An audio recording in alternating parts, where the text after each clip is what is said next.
In today's video, I'm going to teach you how to fix Uber app background check issues. If you've ever found yourself stuck because your Uber app isn't moving past the background check, don't worry, you're not alone, and we're here to help you navigate through it smoothly.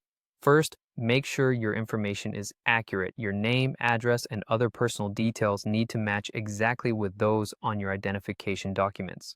This might seem obvious, but a simple typo or outdated information can lead to delays. Double-checking these details ensures there's no unnecessary back and forth, saving you time and hassle in the long run.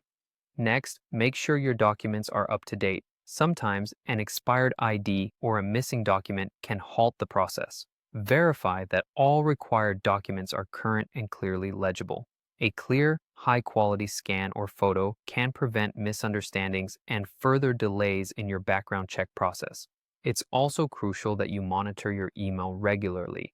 Uber will send updates throughout the background check process, and timely responses can expedite things. Make sure to check your inbox, including your spam folder, for any communications from Uber. Respond promptly to any requests or additional information or clarification they may require. If your background check is taking longer than expected, it might be worth contacting Uber support. Visit the Help section within the Uber app to contact support. You can also reach them via their website. Clearly explain your situation, providing any relevant reference numbers or details. Being polite and patient is key, as support agents will be more inclined to assist you if they are treated respectfully. Consider checking with the background check provider. Uber uses third-party companies for these checks, and sometimes there can be miscommunications or delays on their end. Reach out to them directly to inquire about the status of your check. Often, they can provide insights or explanations which Uber support agents might not have on hand. Staying patient throughout this process is important.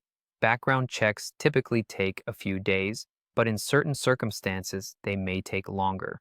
Factors such as high demand, holidays, or additional manual reviews can extend wait times. Rest assured that delays are usually normal and are part of ensuring thoroughness and accuracy. Stay proactive in your follow-up. If a considerable amount of time passes without an update, reach out again to both Uber and the background check provider. Persistence shows your eagerness and ensures your application doesn't slip through the cracks. In sum, ensuring accuracy of your information, staying in regular communication, and expressing patience and persistence are your best allies when dealing with background check issues in the Uber app. We hope this guide helps you work through any challenges you may face, returning you back on the road in no time. Thanks for watching, and feel free to reach out in the comments if you have further questions or need additional guidance.